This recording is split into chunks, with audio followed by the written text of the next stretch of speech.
teman-teman semuanya. Sebelumnya perkenalkan dulu ya. Aku Adinar Nurharyanti dari kelas 14. Di sini aku akan menjelaskan tentang pemanasan global dan solusinya menggunakan kimia hijau. Bagaimana prosesnya? Yuk kita lihat.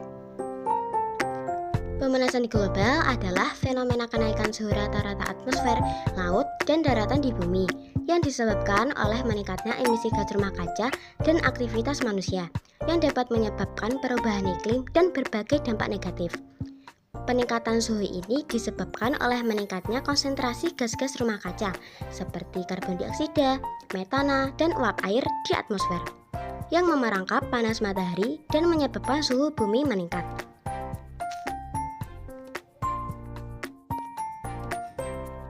Pemanasan global dapat menyebabkan berbagai dampak negatif, antara lain terjadinya kebakaran hutan, mencairnya es di kutub, terjadinya wabah penyakit, kabut asap, krisis air bersih, naiknya permukaan air laut, meningkatnya suhu air laut, dan rusaknya terumbu karang.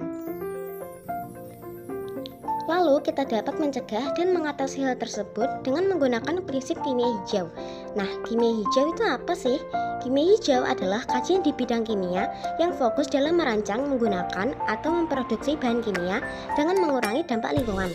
Kimia hijau dapat mengurangi emisi gas rumah kaca, mengurangi limbah beracun, dan mengurangi penggunaan sumber daya alam yang tidak terbarukan.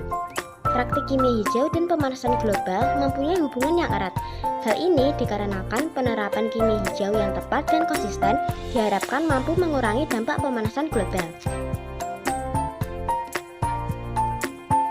Berikut ini adalah contoh hubungan praktik kimia hijau dan pemanasan global. 1. Meminimalkan limbah beracun. Contohnya ialah mengolah limbah kimia sebelum membuangnya. 2. Menekan polusi udara. Polusi udara dalam kimia hijau dapat ditekan dengan memanfaatkan teknologi yang lebih bersih dan proses yang lebih efisien. 3. Menghindari bahan kimia turunan penghasil limbah. Hal ini dikarenakan bahan kimia turunan yang menggunakan zat pelarut atau reagent tambahan yang dapat menghasilkan limbah. 4. Memaksimalkan masa pakai reagent. Contohnya ialah menyimpannya di tempat yang tepat, rapat, dan jauh dari paparan udara atau kelembapan. 5. Menggunakan energi yang terbarukan. Hal ini bertujuan untuk menekan limbah dan jejak karbon dari berbagai proses kimia. 6. Memaksimalkan daur ulang dan pemakaian kembali. Upaya ini diharapkan dapat membantu mengurangi limbah yang harus dibuang. 7. Mengembangkan teknologi untuk mencegah pemanasan global. Contohnya ialah menemukan bahan bakar yang lebih bersih atau rendah sulfur. 8. Meningkatkan efisiensi penggunaan energi. Contoh penerapannya bisa dengan menjalankan reaksi kimia pada suhu dan tekanan ruangan atau biasa disebut dengan katalis. Nah, maka dari itu, mari kita terapkan prinsip kimia hijau dengan memilih bahan kimia yang ramah lingkungan, mengurangi penggunaan bahan berbahaya, serta mengutamakan proses yang efisien. Dengan langkah-langkah kecil ini, kita bisa membantu mengurangi dampak pemanasan global dan menjaga bumi tetap lestari. Cukup sekian video dari saya, sampai jumpa.